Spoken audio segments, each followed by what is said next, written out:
right, good morning and welcome back. Welcome back. It's still Voice of the People television, and this is Newspaper Review. I'm Moses Humphrey. And I am Chukwuma Okoro. Thanks for joining us. Oh, yes. So now we have, we'll be going into the papers. We'd like you to come along with us as we x-ray headlines from the cover pages of most dailies. So we have the Punch newspaper. We have quite a lot of dailies that we'll be touching on this morning. And we'd like your views as well, so you can drop your comments underneath the post on YouTube.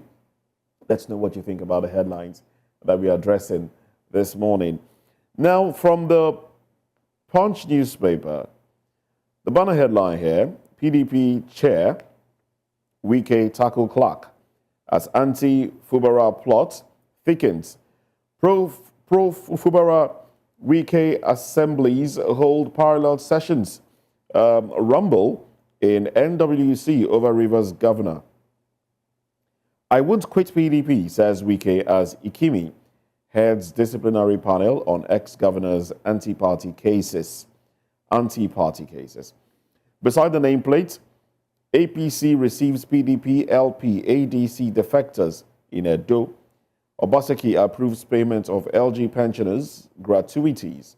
And then on top of the nameplate, Dangote Refinery reduces crude import from U.S. Well, that's according to a report. Government plans fresh $100 billion investment. FG hikes passport fees to 50,000 naira and 100,000 naira. And then when you go further down underneath the pictorial there, we have Togo, Benin, owe Nigeria $14 million electricity. NERC, that's N-E-R-C. E-hailing drivers reject fare slash, threatened strike. FG working to avert impending ASU strike coming from ministry. Well, let me take it from a non-political story now. Just start off on a milder note. The e-hailing drivers, well, you know how it is. When fares were being arbitrarily increased, Nigerians were complaining, and it wasn't, I wouldn't say it was okay for them, but because the percentage that these platforms take from them, was something that they could deal with. But now, personally, I think slashing the price, slashing their fares might be a little bit cumbersome, because we see that what is being spent on purchase of fuel is still it's a whole lot. So for individuals and people in general, when you spend that much to purchase fuel and you have to go, distances, then you've now juxtaposed that with what you're being paid by the platform that you're under. If it doesn't tally, then you'll be running at a loss. So I would want to understand where they're coming from by saying that, look, if our fares are slashed, we will go on strike. But then this also brings the government into it. What is government doing in terms of providing means of transportation? We have BRT and the rest of them. But government should provide. There's this e-hailing platform for the Lagos State government. They have something like LagRide. The question now is how are they everywhere? Are they in places where people can easily see, easily access? I think is there a platform that one can go to get them, to patronize them? I think there should be an app for that. There should be an app for that. State-owned. State-owned, and it was recently rolled out. So I think it's part of the intervention, from the state government to ease transportation difficulties for the people. About slashing the fair price of operators of e-hailing services by their platform operators, by the owners, I think I wouldn't know the economic decisions that produce that kind of the input that produce that kind of decision. But I think it's a little disturbing, considering the fact that, look, you just talked about fear now. The fuel is not available. Again, I wouldn't know when they took that decision, whether it was before the current fuel scarcity or all of that. It's a recent decision. It's a recent decision. So it's not it's not well thought out considering the circumstances within the transport industry now. But I think I would like to talk more about, trying to spread the availability of transportation methods. Like you did mention about rail line and BRT, and probably the waterways.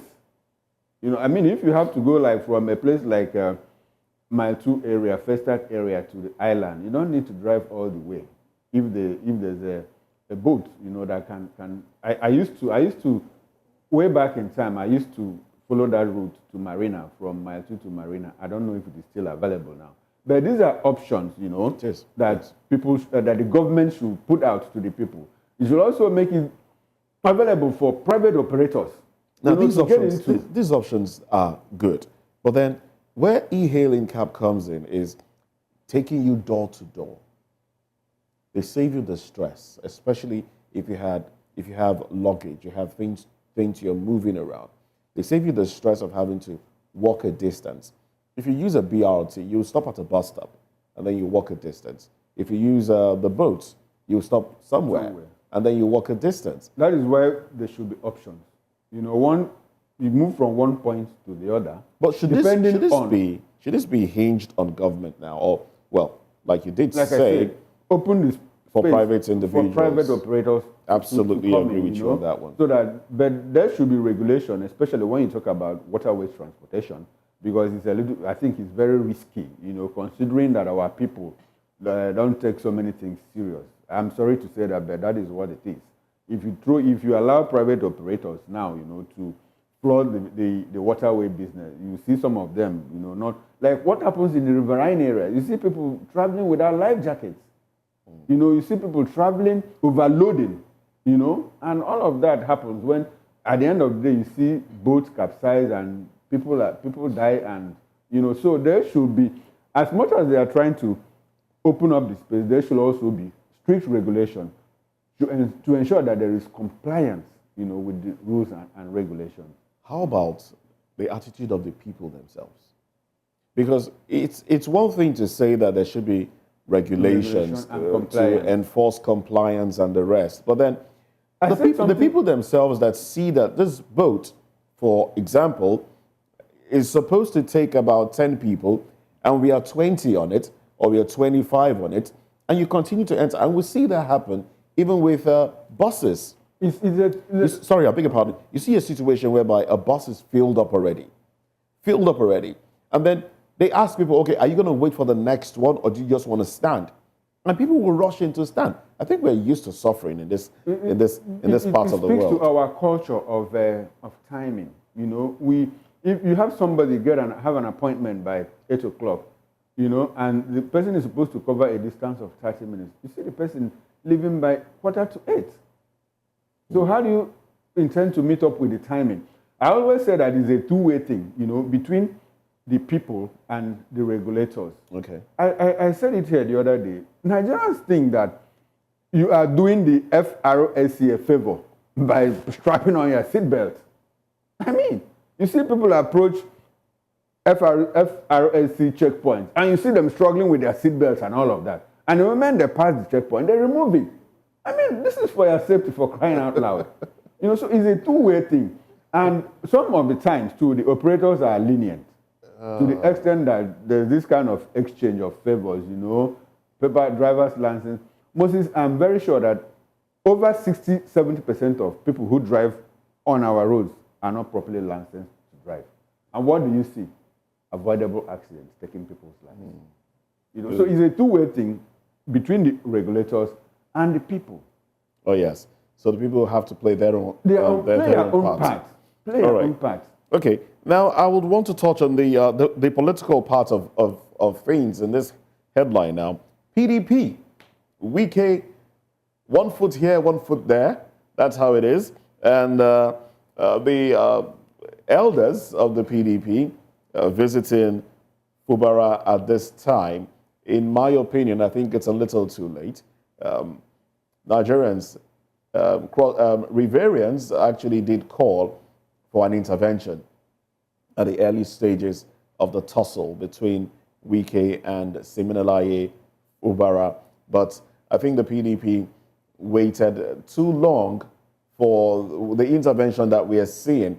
And in my opinion, this is just just putting off this analysis. I think Wike is still in the PDP to further weaken the party. My view. Okay. I think he's still there to further weaken the party, and because he has those that are loyal to him. He's benefiting from this side. I don't think that's I think the anti-party activities of Wike should be addressed. Moses, you see, it's the PDP Wike saga. It's a very difficult one. You know, I say that at the background of the fact that if you go back in the history of PDP, when PDP lost the 2015 elections, you know, it became, the stakeholders became laid back, you know, and it was at that point that Wike took up the challenge. He more like became a very big financier of the PDP. That is where his grip on the PDP started. The grip that is reflecting today, that was when it started, you know. Started financing the PDP. People were not ready to put in money there, but he was, you know, deep pockets from, we all know where the deep pockets are coming from. He was financing the party up until the time that he now, at the last NWC, you know, the elections, Wike has, if you are close to people within the PDP, you know, at the top echelon, they will agree to the fact that Wike has more than 60%. He installed more than 60% of the members of the NWC. And the NWC and the NEC, National Executive Committee, these are the two decision-making organs of any political party. And if you see someone who installed more than 60%, beyond that, he gave out money to senators, members of the House of Representatives, when they were contesting elections. You get the point. And governors too. Wike was instrumental to some of the governors winning the elections in their state because he funded them. So that is why it is a little bit difficult. And don't forget, Damagum. They have come to say, oh, we are not friends, but it is not true. Nigerians know that it was Wike that put Damagum there. You know? So it is a bit, very, very, not a bit, it's very, very difficult to see the PDP sanction Wike because his anti-party activities are obvious. You can't be in PDP and you are a minister in the APC government, you know, and you are bragging about it. Look at what has happened in Rivers State for the past 1 year or so. The PDP has not been able to. It was just, like I said in the morning, yesterday, the visit by the BOT to Fubara, isn't it coming a little late? You know, because they are supposed to have stepped in strongly since this thing, the problem in Rivers State started. But we haven't seen PDP do that.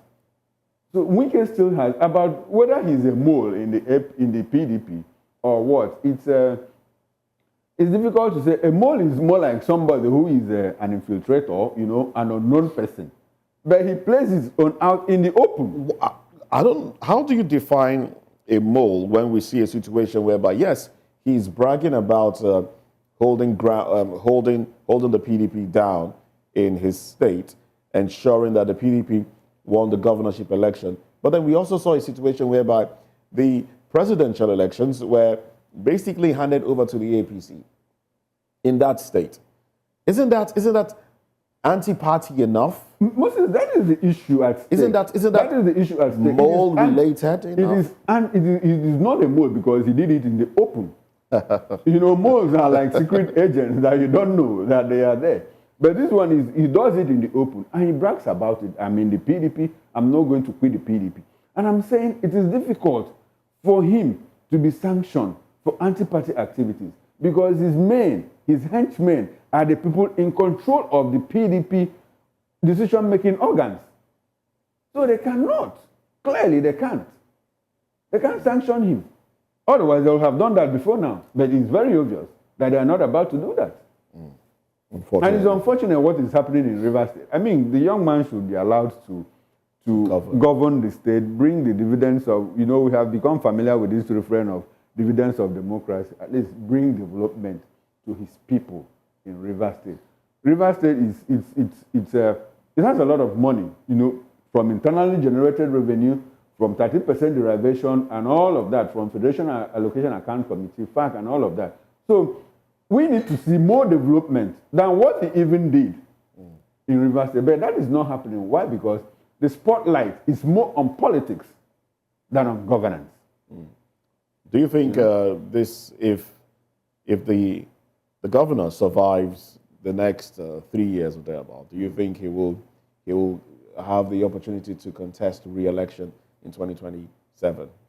If he survives, then why wouldn't he? I thought you were trying to ask if he survives, whether he will still contest in the PDP. Will he contest? That's the question I'm asking. If he survives, yes, certainly it's up to him. You know.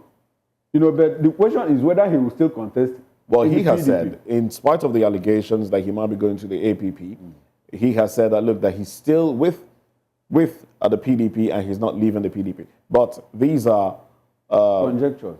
Politicians. Okay. Politicians, you don't hold them by their words. They could change. It's all about interest. It's all about interest, permutation. You know, he's doing a lot of calculations. You know, he's going to swing the way the affairs or what is happening swings. You know, the way it takes him, that is where he will go to.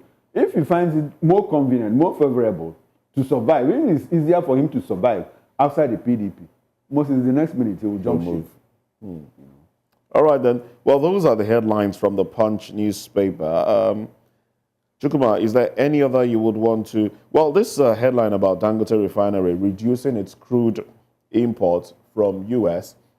Speaks to the fact that there's light at the end of the tunnel that he will be receiving from Nigeria. So there will be when I saw that piece of news, it ignited my interest and I was happy. But probably this problem of feedstock supply from NNPCL to Dangote Refinery is finally being resolved. You know, if he has to cut down on his importation from outside the country, you know, so most likely they are trying to get at resolution of the problem, and it's good for us. You know, it's our own. It's more like in some countries they will turn into a national asset. You know, and while he still retains substantial part of the ownership. You know, it happens in other countries. All right, those are the headlines there. Is there any you would want to respond to? Yes, because the federal government working to avert impending ASU strike. You know, when I was in the university, I didn't spend, I think we had just one, and it had nothing to do with ASU. It was a student riot. You know, we had a riot, and I think Babangida kept us at home for like 6 months or so. You know, so that was the only reason why I had to, you know, my graduation was extended by. In fact, we were able to collapse. I still went for service this September. You know how it used to be. You graduate in May, June. Your call-up letter comes up in August. No, your certificate comes out, your result comes out in July. Your call-up letter comes up in August. By September, end of September, early October, you are in camp for orientation. It was very seamless. But now you see people graduate, and when you ask, have you done service? And somebody tells you, I'm still waiting for NYC call-up. I think we have more people now going for service. So Moses, didn't policymakers and didn't they know there were more people coming into the NECT? That they should have also made provisions to accommodate all of that. I mean, it's not an excuse about more people. You get the point. It's not about an excuse about more people. They should also roll out other programs.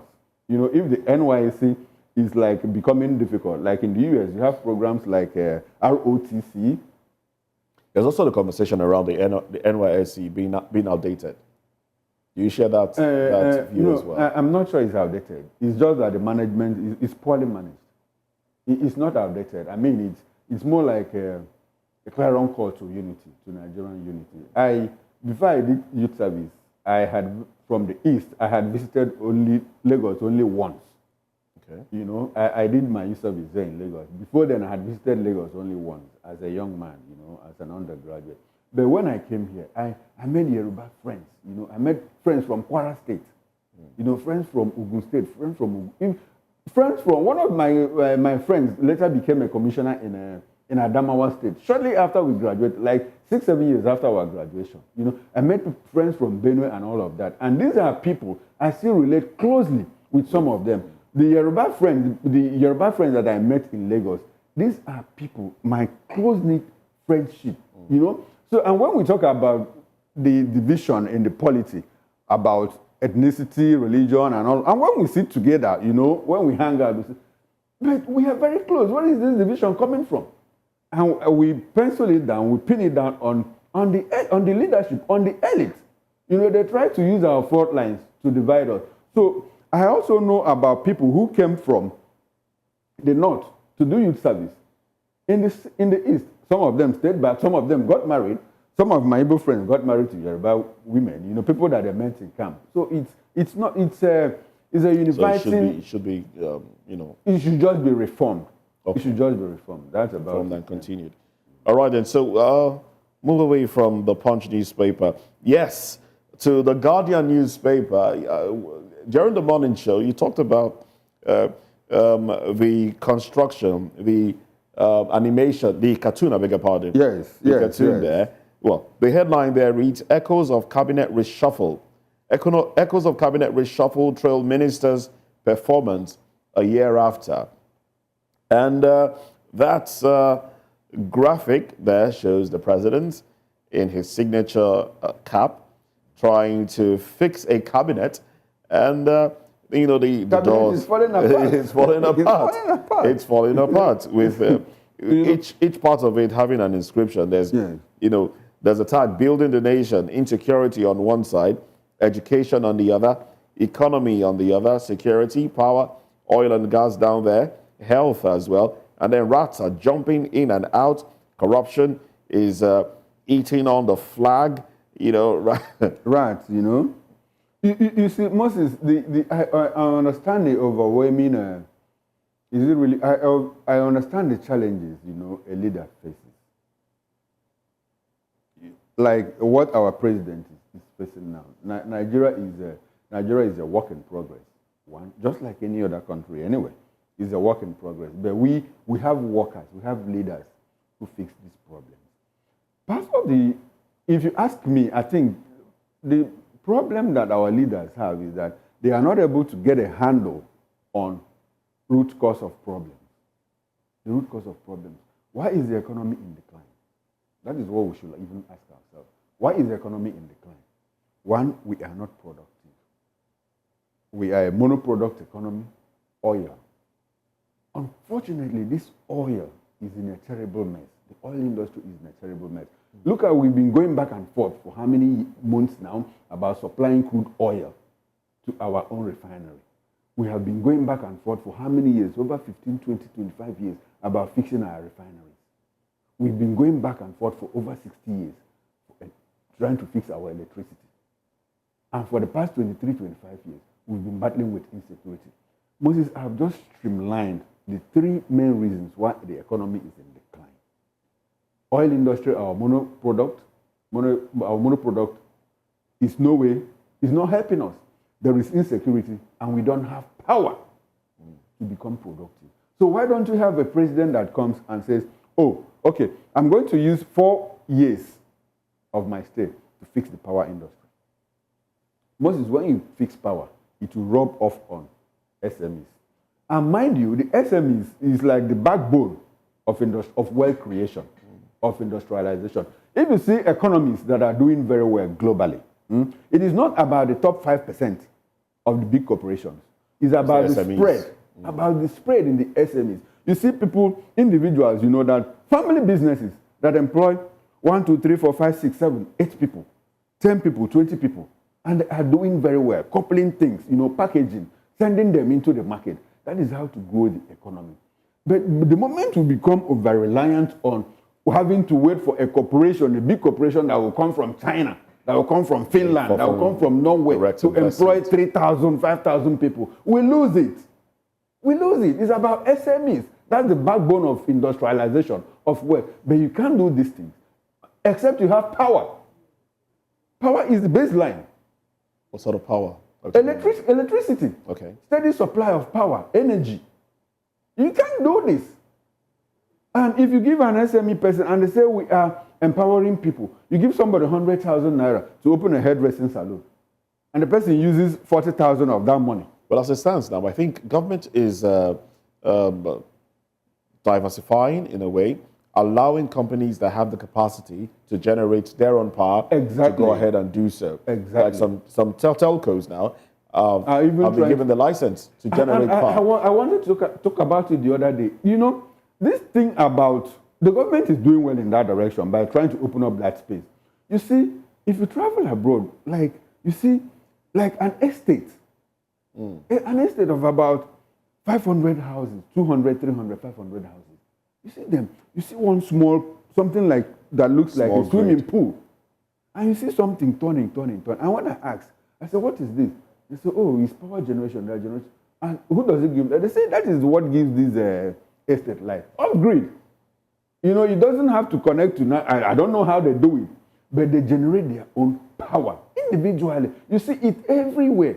I think that is what the government is trying to do by even giving telcos license, you know, to do this. And I'm also happy that the immediate past president, our own dear General Muhammadu Buhari, was able to domesticate this thing. He removed it from the exclusive concurrent list and brought it down to the concurrent so that state governments can, you know, legislate and make policies on that. And I also like the fact that state governments should now take advantage of that. Pending the resolution of the TCN being a monolith, more like a behemoth owned by, it's still like 80% or so owned by the federal government. So if you generate, you throw it to TCN. So it doesn't even guarantee that you are going to get light. So we also have the issue of infrastructure, you know, in the distribution channel. So it is not just about generating. You generate, you transmit, and you distribute, you know. And fixing security, fix the road network. Talking about fixing some of these things, I will still go back to this cartoon now. The expression of the president here seems like one who's devastated, confused. You know, that's the expression. But then this is a man who campaigned on the premise of having an eye for talent. This is a man who he was touted as knowing who to put where. I mean, during the campaigns, when questions were asked, the president had a retinue of people around him that he could just, you know, throw the questions to. Okay, you answer that, you answer that.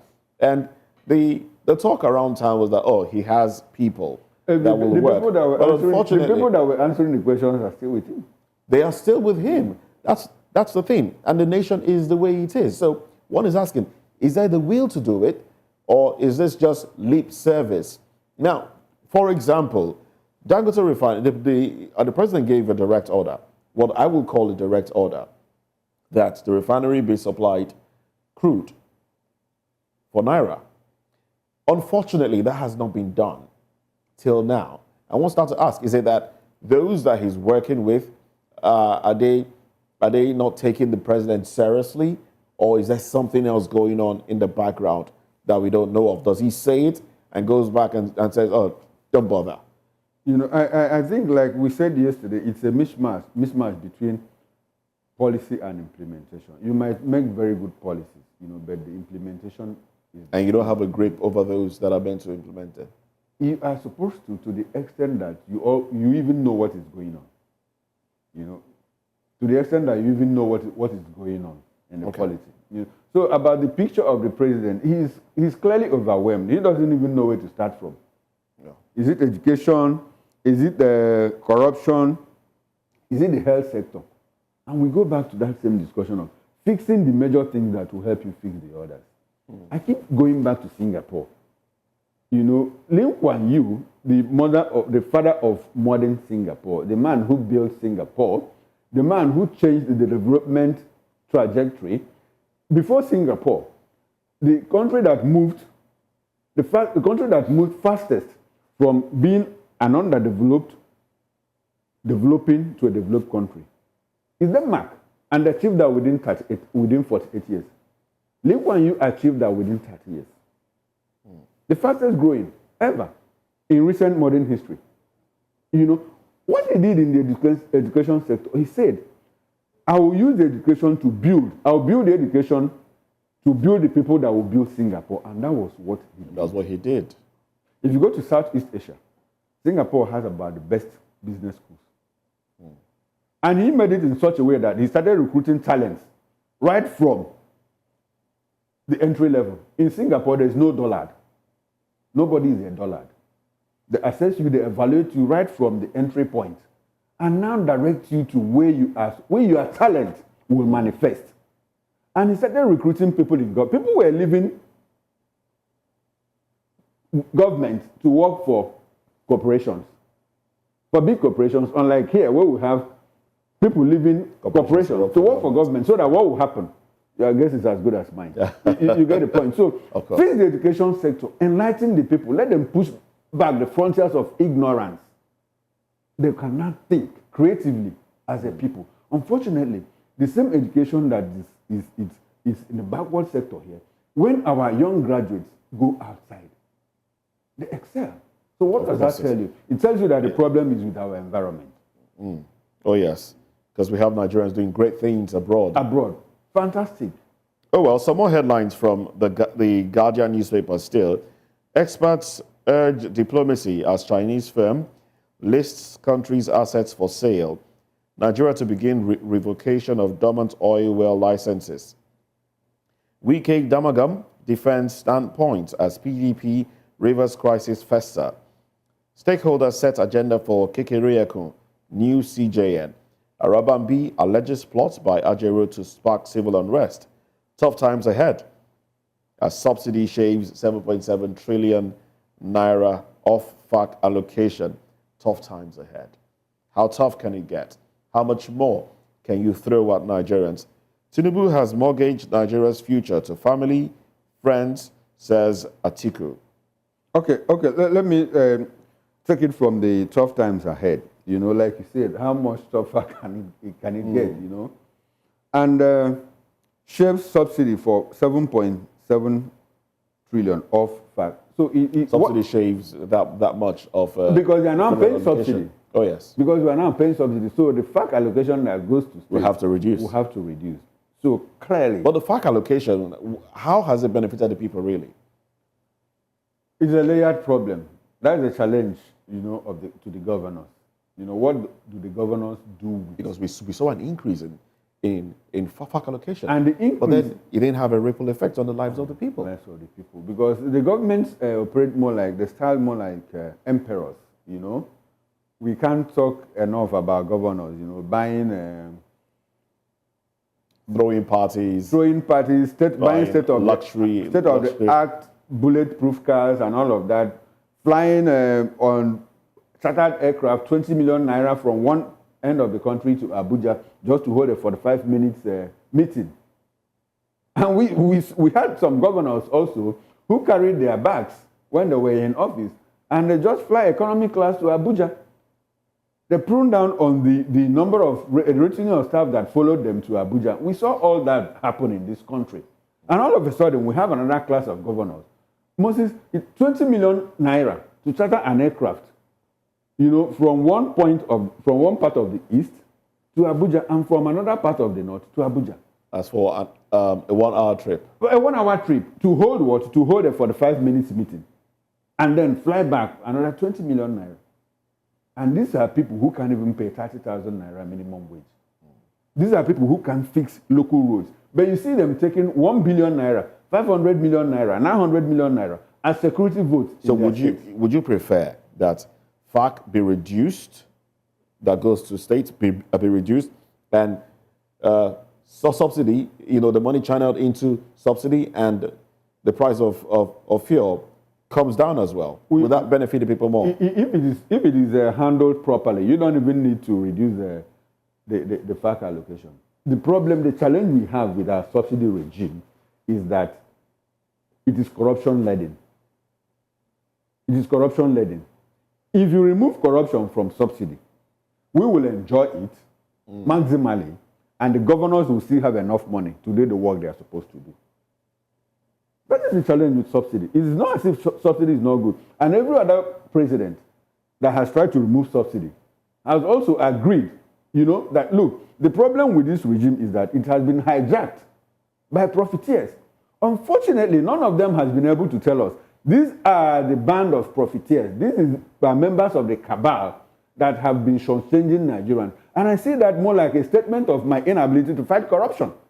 If we are 220 million people and just about 100 people are involved in this mess, and you cannot bring them down, you cannot bring them to justice, then you are clearly telling me I cannot fight corruption, or I am part of the mess. They are ghost workers. Ghost workers. The cabals. Ghost everywhere. The cabals are ghost workers. So I want to talk about, what is it again? About Atiku. Atiku said something about Tinubu has mortgaged Nigeria's family friends, says Atiku. Moses, the information we have out there, you know, sometimes I begin to imagine whether these things are true.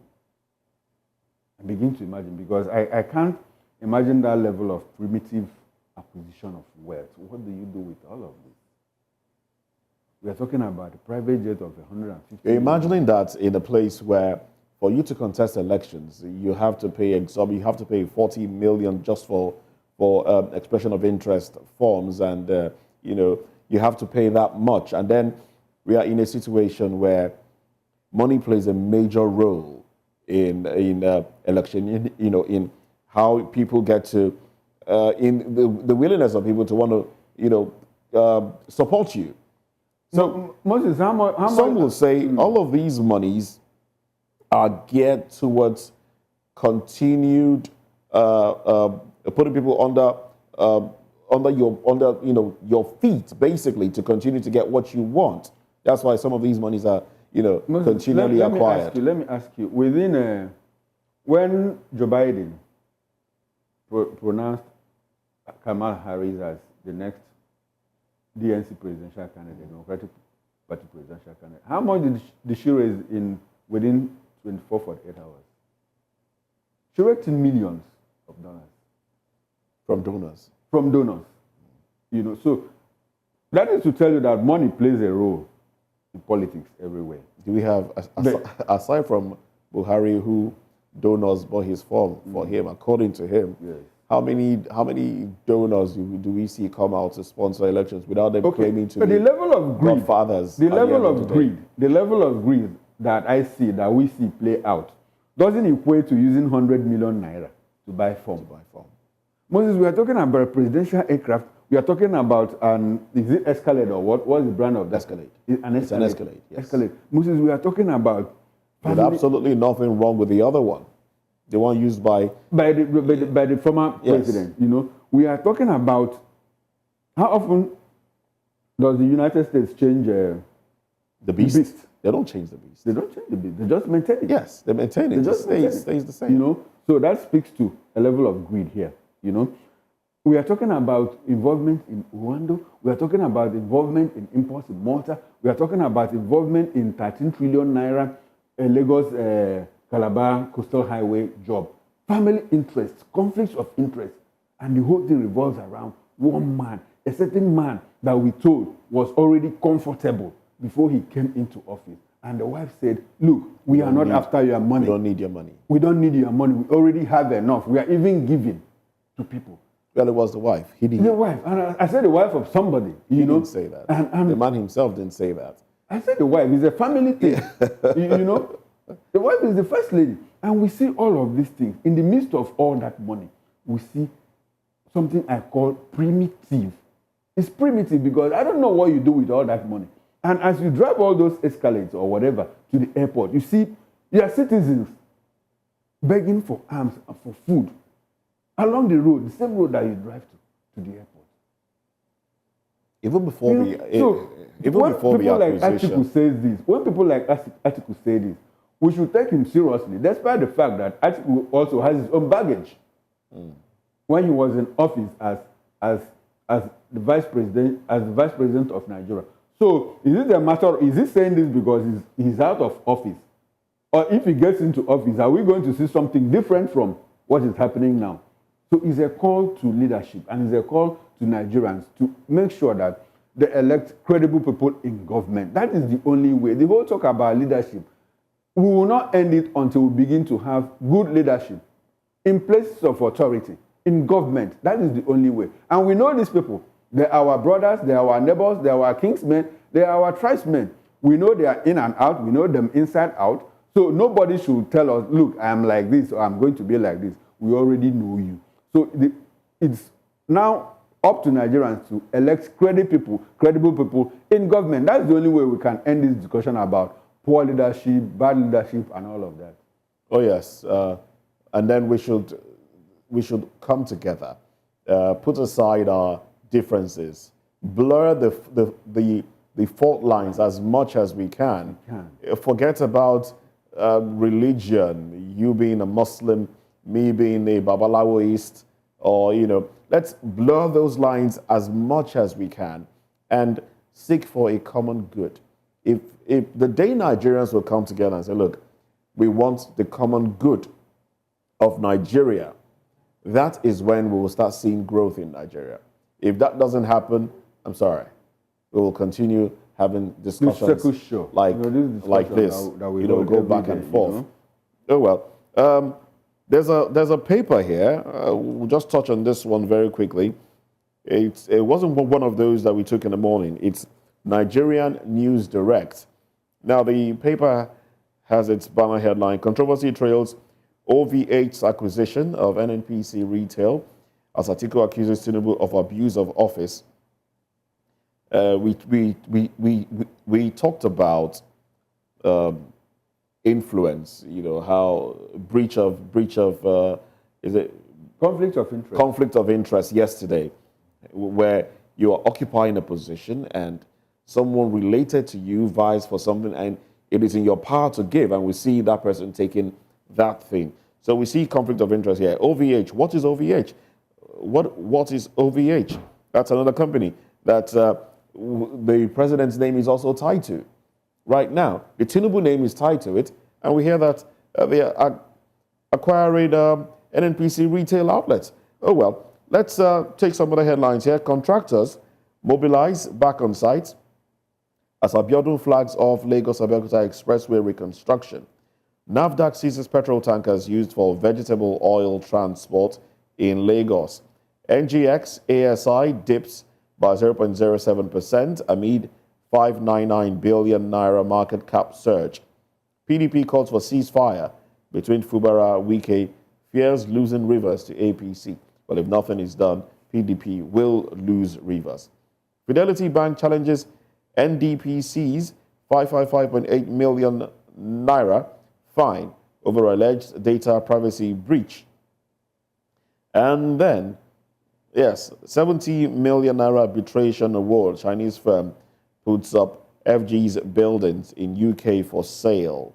All right, so these are the headlines from Nigerian News Direct. Moses, I didn't have a good chance to talk about the acquisition of our Nigeria's building in the UK in the morning session. So let me just take like a few minutes to talk about All right.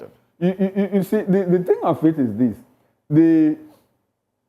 It was in the news last week that this particular company has targeted Nigeria's national assets. In 8 countries of the country. That information was out there. It was out there.